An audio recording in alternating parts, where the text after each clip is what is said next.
Seja bem-vindo à Primeira Igreja Batista do Pará. Seu vídeo já vai começar. Mas antes, não esqueça de se inscrever, dar o like e ativar as notificações.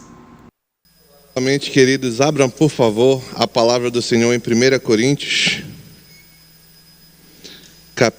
Hoje, enfim, vamos entrar no capítulo 7. Capítulo 7. Vamos considerar os versos 1 e 2. 1 Coríntios, primeira carta de Paulo aos Coríntios, capítulo 7, versos 1 e 2.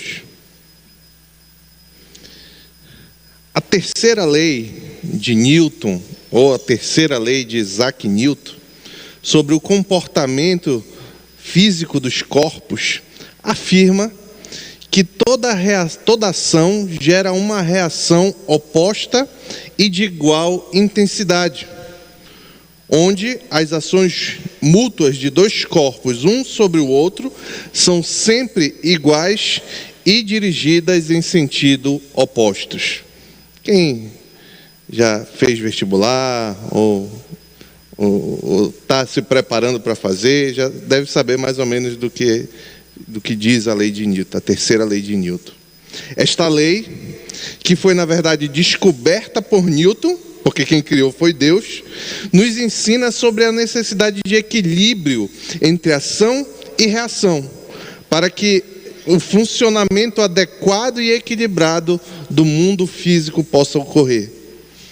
No campo da biologia, quando ação e reação são desproporcionais, geralmente estamos diante de problemas sérios de saúde. Essa, inclusive, foi uma das grandes dificuldades dos médicos e cientistas para lidar com a Covid-19, porque ela gerava uma reação inflamatória desproporcional em parte dos infectados. Embora a inflamação, ou uma inflamação em si, seja um mecanismo natural de cura e defesa do organismo, quando exagerada, ela pode danificar as células do próprio corpo, provocando lesões em diferentes órgãos, o que foi considerado uma das grandes causas do agravamento da doença Covid-19. É claro que eu não sou médico, isso aqui é uma pesquisa na internet, então se tiver errado um detalhe, foca na ilustração e não nos detalhes, por favor, tá bom? Esses dois exemplos ilustram muito bem o ponto do texto que vamos considerar hoje, pois nos ensinam a importância de uma reação adequada e equilibrada, bem como as graves consequências de uma reação exagerada ou insuficiente. A vida cristã, a vida espiritual, também deve ser marcada por equilíbrio entre ação e reação, especialmente na área, não somente, mas também e especialmente na área relacional e mesmo sexual, como Paulo vai nos ensinar hoje. Então, vamos ler o texto que está em 1 Coríntios, capítulo 7, versos 1 e 2. Diz assim a palavra do Senhor: quanto aos assuntos sobre os quais vocês escreveram, é bom que o homem não toque em mulher, mas, por causa da imoralidade, cada um deve ter a sua esposa, e cada mulher o seu próprio marido. Vamos orar. Pai, obrigado pela Tua palavra. Nos ensina, Senhor, aquilo que Tu intentas por meio dela nesta noite, apesar de mim, Senhor. Que o Teu Espírito Santo, Senhor, crave em nossos corações a Tua palavra. Isso que te pedimos em nome de Jesus. Amém. Os 4 primeiros capítulos desta carta, eu estou vendo que muitos voltaram de Salinas, então os 4 primeiros capítulos dessa carta, nós tratamos sobre problema de divisões na igreja. Vou passar mais rápido aqui nessa introdução, porque isso já faz um bom tempo. No capítulo 5, Paulo enfrenta um problema de imoralidade sexual, mas específico o caso de um incesto, uma relação sexual que havia entre um homem e a mulher do seu pai. Muito provável o pai era viúvo. E nesta ocasião, Paulo diz que a igreja deveria tratar aquele pecado que que estava no meio dela, em vez de se orgulhar de qualquer coisa que fosse, o que inclusive orgulho esse que gerava as divisões que ele tratou nos 4 primeiros capítulos. No capítulo 6, então, que é mais próximo da onde nós estamos, e a partir do verso 1 até o 9, Paulo lidar com problemas de irmãos que processavam uns aos outros diante das autoridades pagãs, diante das autoridades do mundo. Era irmão processando irmão. E Paulo reprova claramente esse comportamento, destacando que é melhor sofrer o dano do que prejudicar o testemunho da igreja. E Paulo destaca ainda, também, nos versos 6, de 1 a 9, que existe uma barreira intransponível entre os perversos, entre os imorais, e é importante você fixar isso aqui, porque está dentro do contexto da nossa passagem.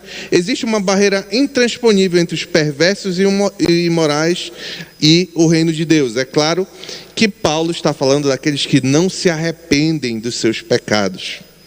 Aí nos versos 12 a 20 do capítulo 6, Paulo volta a atenção total contra a imoralidade sexual e aconselha a igreja, aos cristãos na cidade de Corinto, e a nós, por que não, a fugir da imoralidade sexual.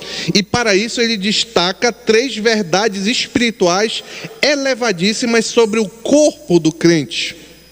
A primeira é que o corpo do crente está unido de forma sobrenatural ao Senhor Jesus. Isso está no verso 15 do capítulo 6. A segunda é que o corpo do crente é onde habita o Espírito Santo de Deus. Verso 19 do capítulo 6. E terceiro é que o crente como um todo, inclusive o corpo, foi comprado por um alto preço, mediante o sacrifício de Cristo na cruz do Calvário. Isso está no verso 20, eu acho, ou 19, eu esqueci de botar aqui. Como consequência destas verdades, Paulo conclui comandando aos coríntios a atingirem, e aqui, foca que isso aqui vai ter ligação direta com o nosso texto, tá? No último verso do capítulo 6, Paulo comanda aos coríntios atingirem a razão última, o objetivo último dos seus corpos, qual seja glorificar o nome de Deus. Por isso que ele vai dizer lá no verso 20 do capítulo 6, glorifiquem a Deus com seu próprio corpo. Hoje, iniciando o capítulo 7, vamos ver como Paulo vai lidar com uma possível reação exagerada aos ensinos contra a imoralidade sexual e como o apóstolo apresenta o casamento como uma resposta adequada para os cristãos glorificarem a Deus na sexualidade. Vou repetir, hoje vamos ver como Paulo lidar com uma possível reação exagerada aos ensinos contra a imoralidade sexual e como o apóstolo apresenta o casamento, a instituição do casamento, como uma resposta adequada para os cristãos glorificarem a Deus na sexualidade. O primeiro ponto que eu queria destacar nesta noite, eu chamei de uma reação exagerada. Está lá no verso 1 que eu vou ler novamente. Quanto aos assuntos os quais vocês escreveram, é bom que o homem não toque em mulher. A primeira parte deste verso revela que Paulo possivelmente costumava trocar correspondências com os irmãos da igreja de Corinto.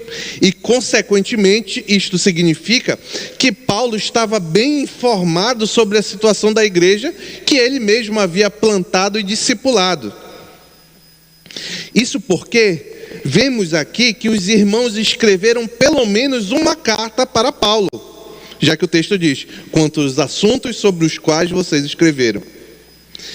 E antes dessa carta que eles escreveram a Paulo, sabemos que Paulo já havia enviado ao menos mais uma carta para os irmãos na igreja de Corinto. Agora você deve estar se perguntando, pastor, tem algum problema aí? Alguns, né, que não estavam aqui há 2 anos atrás, mais ou menos, quando eu fiz a introdução da carta. tem algum problema aí. Essa carta que o senhor está lendo, que nós estamos considerando, é a primeira carta de Paulo aos Coríntios.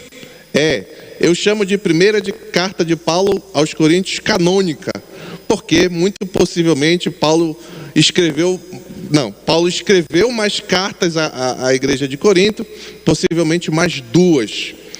Como o senhor sabe disso, pastor? Então vá lá no capítulo 5, verso 9 de 1 Coríntios. Está aí, eu sei porque Paulo diz para nós. 1 Coríntios capítulo 5, verso 9. Ele diz: já lhes disse por carta. Não é a segunda, porque a segunda vem depois da primeira, né? Então é uma que ele mandou antes da primeira. Já lhes disse por carta. E olha o que ele disse: que vocês não devem associar-se com pessoas imorais. Nesta carta que não existe, que nós não temos acesso, aprove ao Senhor que não entrasse no corpo da Bíblia Sagrada, Paulo certamente atacou mais uma vez a imoralidade sexual. Ele diz: não devem se associar-se com pessoas imorais, além de outros assuntos. E diante dessa carta perdida, os coríntios responderam a Paulo em um comunicado escrito, ao qual Paulo se manifesta agora no texto que nós estamos considerando. Por isso, a partir do capítulo 5, do 7, parece que Paulo passa a responder vários questionamentos que ele recebeu nesta carta da igreja de Corinto. Aqui ele recebeu, não que ele mandou. É possível, com algum grau de certeza, saber sobre quais assuntos a igreja de Corinto escreveu com dúvidas para Paulo. Certamente escreveu sobre dúvidas quanto ao casamento. Por quê? Porque nós vamos ver Paulo tratando isso no capítulo 7, de 1 a 24, e verso 39 e 40. Com certeza eles questionaram Paulo sobre o celibato, porque vamos ver Paulo tratando sobre esse problema e esclarecendo sobre essa realidade em 7, 25 a 38. Eles questionaram certamente Paulo sobre carne oferecida a ídolos. Por isso Paulo, lá no capítulo 8, de 1 a 11, vai tratar desse problema. Eles questionaram Paulo sobre o culto. Paulo vai tratar sobre isso no capítulo 11, de 2 a 34. Questionaram sobre dons espirituais. Paulo vai tratar dos capítulos 12 a 14.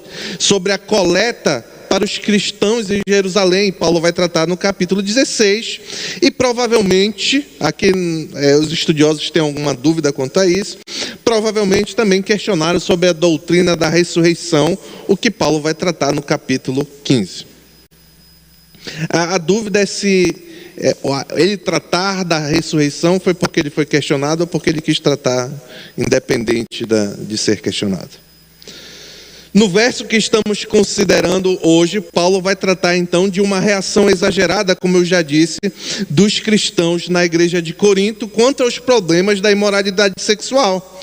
Note que Paulo sabia como eles estavam reagindo, porque ele recebeu o escrito, a carta, e ele diz o seguinte, lá na parte B do verso 1 do capítulo 7.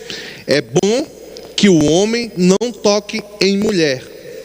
Infelizmente, a NVI, que é o que eu uso, desta vez eu acho que ela foi infeliz, porque ela não colocou essa afirmação, é bom que o homem não toque em mulher, entre aspas. Nem a revista é atualizada, nem a NTLH, apenas a NAA, das que eu pesquisei, coloca esta afirmação, é bom que o homem não toque em mulher, entre aspas.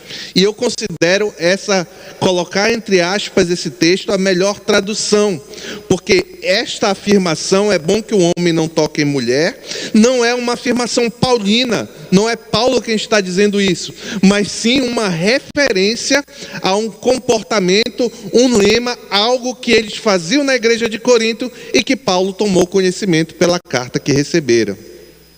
Não deve haver dúvidas entre nós, mesmo que na sua Bíblia não esteja entre aspas, de que essa não pode ser uma afirmação de Paulo. É bom que o homem não toque em mulher, pois do contrário, o apóstolo Paulo estaria defendendo o celibato a todos, o não ter relações sexuais, o não casar a todos. E isso seria certamente contra ao pronunciamento ou aos pronunciamentos de Deus, quando diz não é bom que o homem esteja só, Gênesis 2:18, quando Deus comanda que a humanidade gere filhos, se multiplique em Gênesis 1:28, e contra o casamento que Deus estabeleceu em Gênesis 2:24, inclusive nós tivemos um casamento nesta igreja aqui ontem. Vale destacar que além desses exemplos que eu citei, não se vê nenhuma indicação nos escritos de Paulo de que ele de alguma forma desmereça a instituição do casamento. Inclusive, quando escreve a Timóteo, Paulo chama a proibição do casamento de doutrina de demônio. Quando Paulo escreve a Timóteo, ele diz que proibir casamento é doutrina de demônio. Onde está isso? 1 Timóteo, capítulo 4, verso 1 a 3. 1 Timóteo, capítulo 4, verso 1 a 3.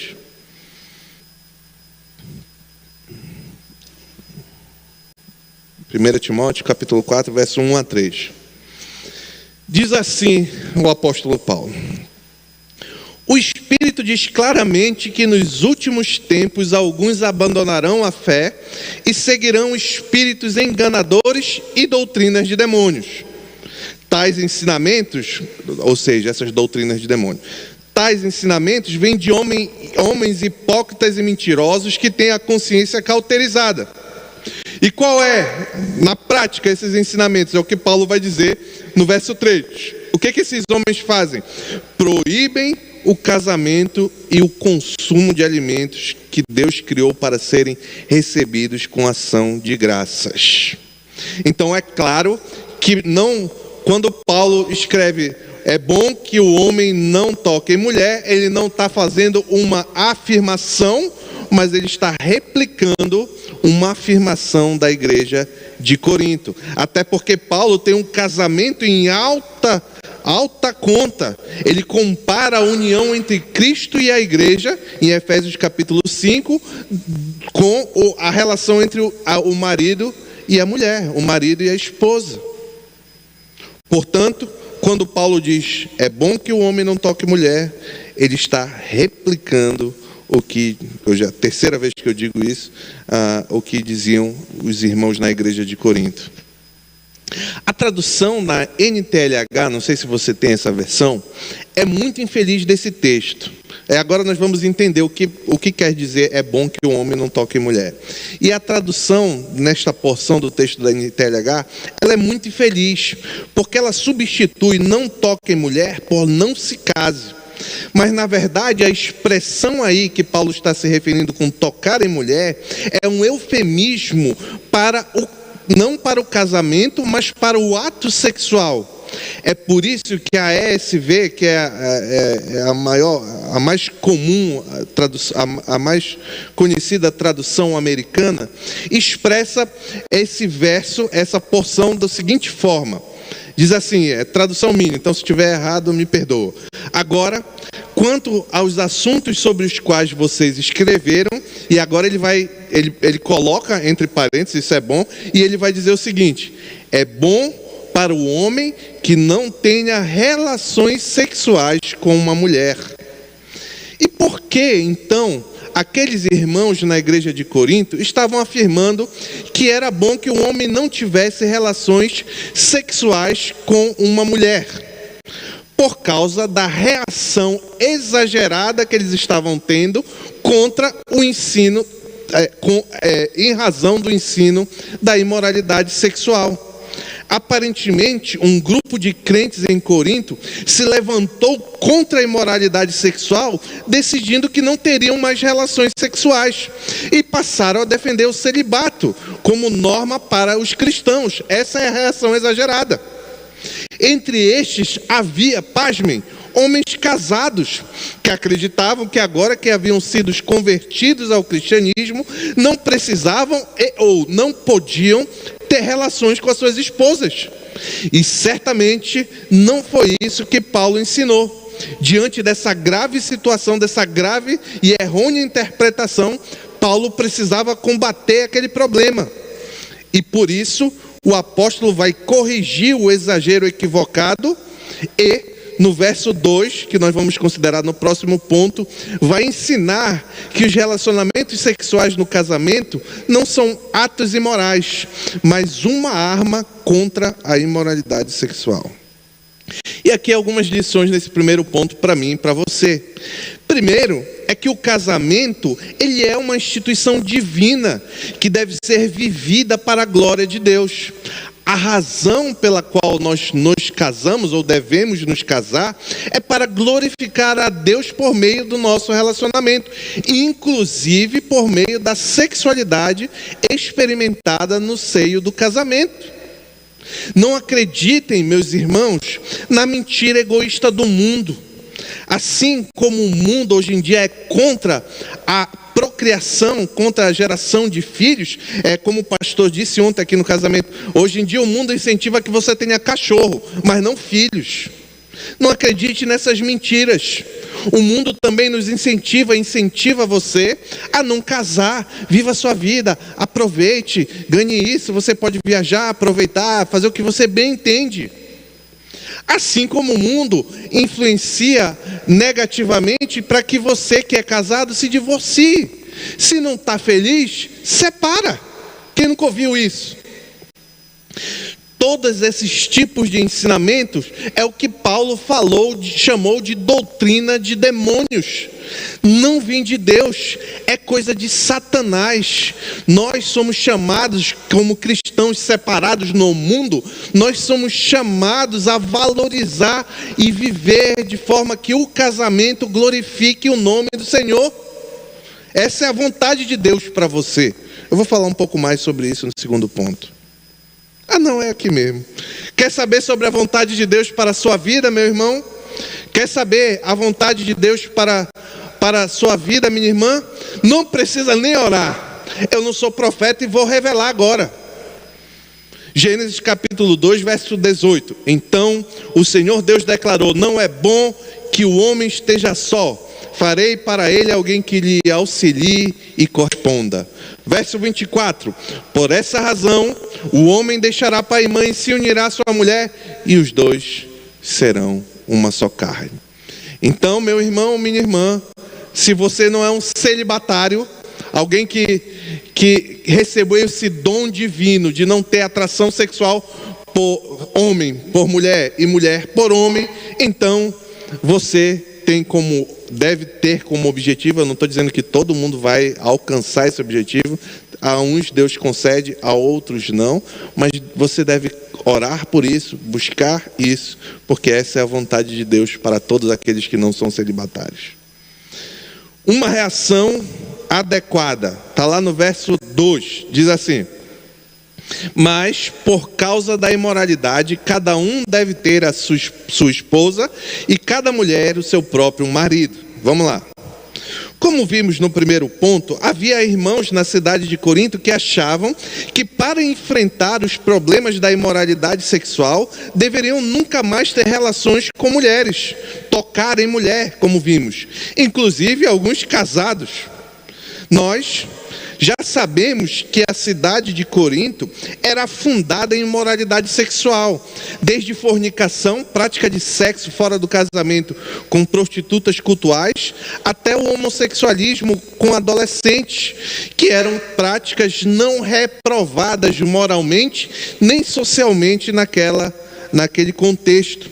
E para resistir a essas práticas, que era dever deles, claro, eles agiram criando uma outra norma. E a norma, com certeza, foi exagerada e equivocada. O cristão não deveria viver, então, o celibato. Contra essa reação, Paulo aponta uma direção completamente oposta, agora no verso 2. Ele diz: por causa da imoralidade, para enfrentar a imoralidade, caso você tenha dúvida do que ele está dizendo aqui, cada um deve ter sua esposa e cada mulher o seu próprio marido. A incapacidade da maioria das pessoas de praticar a continência, ou seja, de nunca ter relação sexual, a incapacidade induz ao pecado. Para evitar que caiam em pecados sexuais, então, Paulo recomenda agora que se casem e fiquem juntos em um relacionamento monogâmico, com apenas uma pessoa. Note que esse conselho paulino aqui exclui sumariamente qualquer tipo de poligamia ou homossexualismo, pois um homem é matemática, isso aqui é lógica básica. Um homem deve ter uma mulher e uma mulher deve ter um homem. Assim, cada parceiro deve ter o seu próprio cônjuge, pois foi assim que Deus o ordenou desde o princípio, como eu li ainda agora em Gênesis 2:24, eu vou ler novamente.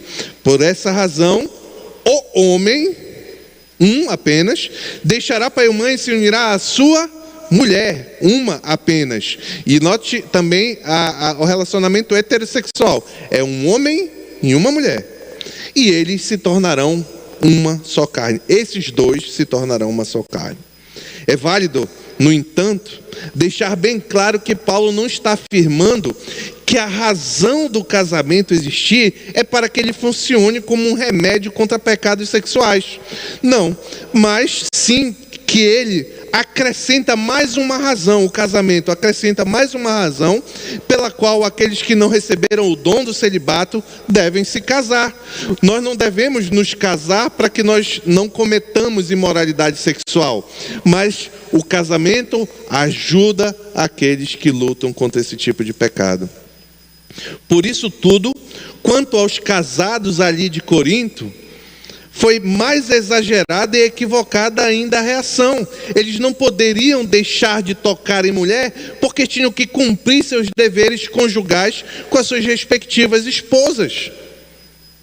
Assim como Paulo cita o eufemismo tocar em mulher, se referindo a sexo, aqui no verso 2, o ter, cada um ter a sua mulher, a mulher ter o seu marido, também se refere ao ato sexual. Com isso, Paulo ensina que cada homem deve ter a sua própria esposa, também sexualmente, e que cada mulher, cada esposa deve ter o seu próprio marido, também sexualmente, como Paulo vai começar a detalhar a partir do capítulo 3, que nós vamos considerar em outra mensagem. Algumas lições para mim e para você aqui. Primeiro, eu já toquei isso aqui no primeiro ponto e vou repetir. O casamento deve ser almejado por todos os cristãos, salvo em raríssimas exceções. Alguém que recebeu o dom de celibato ou alguma limitação física, mental, etc. E aqui tem implicações práticas. Nós falamos sobre a importância da oração. E uma importância aqui é que os solteiros devem orar pelo casamento que eles querem ter. E os casados devem orar pelos casamentos que eles têm. Isso é uma responsabilidade sua como um cristão. Se você não tem o dom do celibato, se você é capacitado fisicamente a casar, você deve orar ao Senhor, que o Senhor levante. Você que é rapaz, uma varoa do Senhor, para que juntos vocês glorifiquem a Deus. E você que é moça, que o Senhor levante um varão, para que juntos vocês glorifiquem a Deus. E nós que somos casados devemos orar para que o Senhor abençoe e nos ajude a lutar com as nossas falhas dentro dos nossos próprios casamentos, para que cada vez mais o nosso casamento alcance a finalidade de glorificar o nome do Senhor. O casamento é uma instituição criada por Deus e por isso maravilhosa. Logo, nós devemos, como cristãos, ser amigos do casamento e inimigo do divórcio, inimigo da solteirice baseada em desejos egoístas. Devemos ser inimigos da mentalidade do mundo. Eu experimentei um pouco dessa mentalidade. Eu me casei velho, meus irmãos. Eu me casei com 29 anos. E quando eu me casei, tinha algumas pessoas na minha família que diziam assim: mas meu filho, não casa, tu é muito novo, tem que aproveitar a vida. Não creia nessas tolices. Nós como crentes temos que ser aqueles que levantam a bandeira do matrimônio. Foi Deus que criou o casamento. Nós podemos ser solteiros involuntariamente, O camarada que decide, não, eu vou ser solteiro voluntariamente a minha vida toda, a não ser que tenha recebido um dom sobrenatural de Deus, está compreendendo as coisas erradas. Agora, infelizmente, o mundo ensina que nós não devemos ter filhos. Isso aí todo mundo sabe disso, né? Eu até citei já. O mundo ensina que nós não devemos ter filho, porque ter filho dá trabalho e é caro. Por isso também, dentre outras coisas, é que o aborto é uma opção para o mundo, já que ter filho dá muito trabalho, impede que a gente possa se divertir, aproveitar a vida. Então, se você, por um acaso, aproveitou o bom do sexo e engravidou, por que não aborta? É assim que o mundo pensa. O próximo passo dado para o mundo, que já começou a ser dado, eu refletindo aqui, até fiquei em dúvida se era o primeiro passo ou o segundo, eu não sei, mas esses dois passos estão andando lado a lado, é começar a ensinar de que o casamento é muito caro e dá trabalho. E meus irmãos, deixa eu dizer uma coisa para vocês, tanto ter filho quanto casar é caro e dá trabalho, mas é agradável a Deus. O Senhor abençoa aqueles que buscam verdadeiramente glorificar o nome do Senhor. E é o objetivo de Deus para todo aquele que Ele não separou extraordinariamente para ser celibatário. O mundo tenta ensinar diversos padrões de relacionamentos. Não vou nem perder muito meu tempo com LGBT, que não se das conta mais, que é um bocado de letra que é a prova da loucura do ponto deles.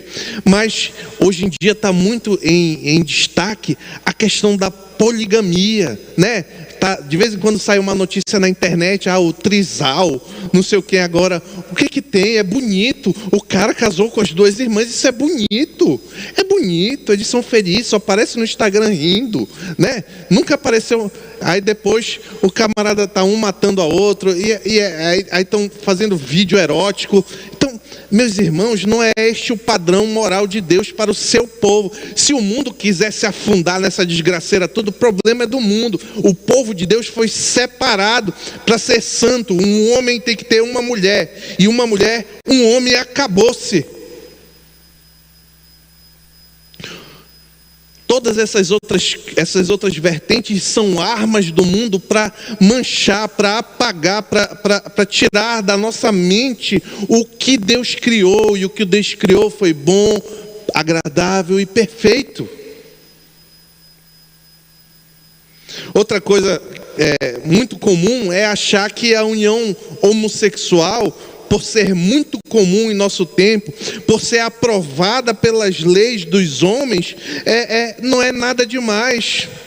Essa prática do homossexualismo nunca poderá funcionar contra uma arma contra a imoralidade, como Paulo nos ensinou no verso 2, porque ela em si é um tipo de imoralidade sexual.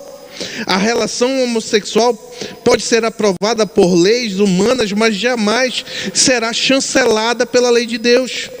Uma decisão não é ética apenas por ser juridicamente legal.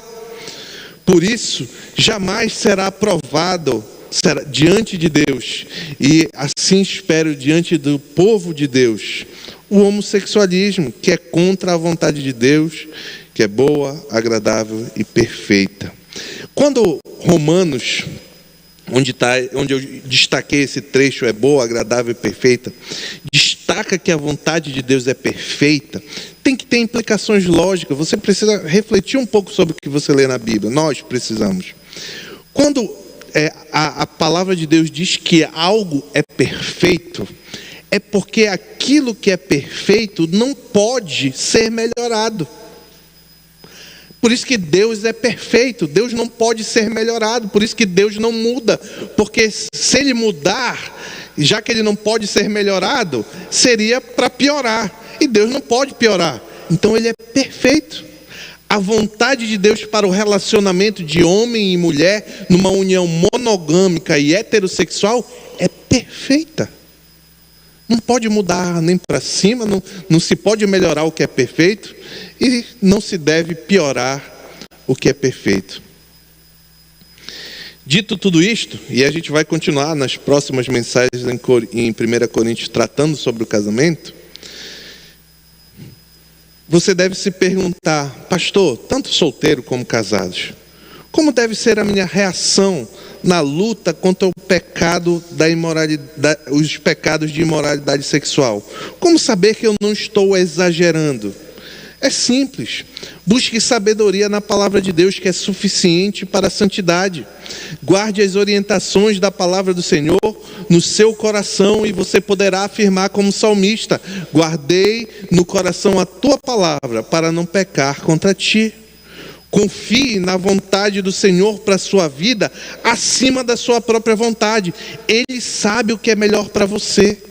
Para que eu e você não caiamos na cilada do inimigo, nas doutrinas de demônio que o inimigo ensina, que o mundo ensina, que talvez na sua casa alguém ensine para você, que talvez os seus amigos de escola ensinem para você, seus amigos de trabalho ensinem para você, para que você não caia nessas coisas. Busque não a sua vontade, não o seu desejo, não o que parece bom aos seus olhos, o que parece legal, mas busque o que é descrito na palavra de Deus, porque esta vontade para a união de um homem e uma mulher é perfeita. Em nome de Jesus, amém.